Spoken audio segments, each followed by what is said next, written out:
Alright, YouTube. I got bored today and decided to put some flaps on my pretty much stock Parkzone T-28.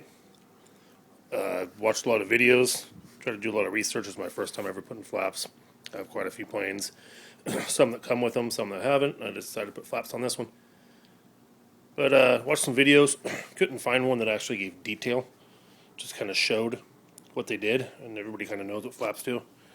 But so I decided that I didn't get a chance to do it as I was putting them on, but I decided to kind of give a quick rundown for those who want to try. Pretty simple. I ain't the brightest guy in the world, and if I could do it, anybody could do it. Have them hooked up to my high-tech 6, optic 6 controller. Have them hooked up to my Channel 5 on a slider, which is kind of cool. You can do just a little bit, or you can do full, which I have them set for maybe half flaps from full. I didn't do full flaps. You don't need it on this little Parkzone. You could pretty much stall this in the air and keep it going.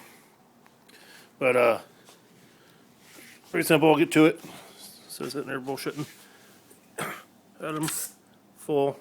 Came right off the aileron all the way over. I put these Dubro hinges on, just because on the other side, or on this side, on my router, kind of my bit came loose as I was going through and it bounced through a couple spots. So I have these sitting in my box. Did this glue on, epoxy on. Pretty simple. You got a pin right there. Make sure you don't get epoxy in the pin. They work pretty darn good. Let me flip this over, show you what I did.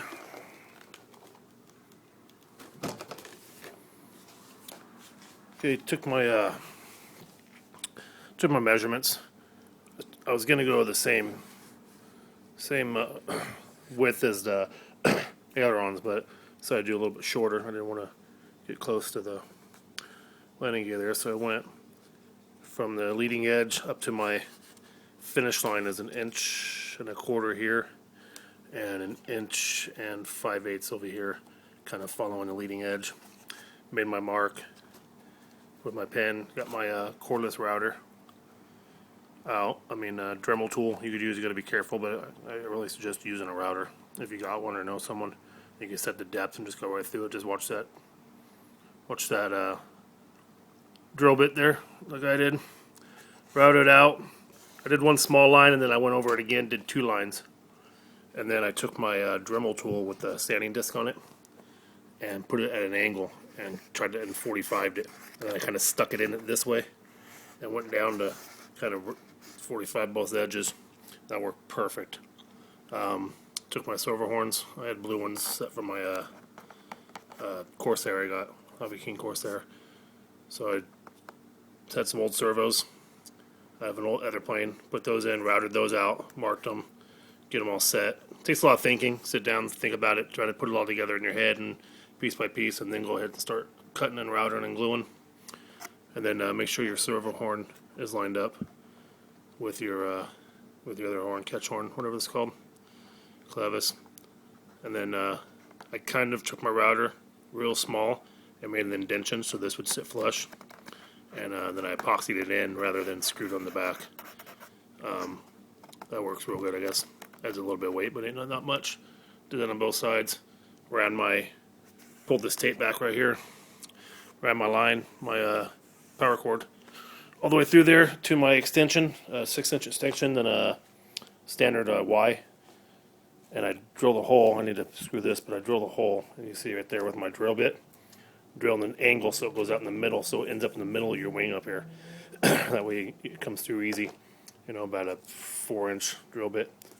One big enough where you can slide it through pretty easy. And then did that on both sides. They pretty much met right in the middle. Slide right through. Connected them. Cut my line right here. My line, just stuffed my wires in with the connector. Pushed them in, just put the tape right back over with a little bit of glue. That's pretty much it. It works pretty good. Try to fly it as soon as I can. See what it does with this little bit of flap. I might have to change it up. If we're gonna change up, you get a full flap, but I really don't think we're gonna need it on this T-28. I also put let me flip back over. I also put dual rates on for the elevator.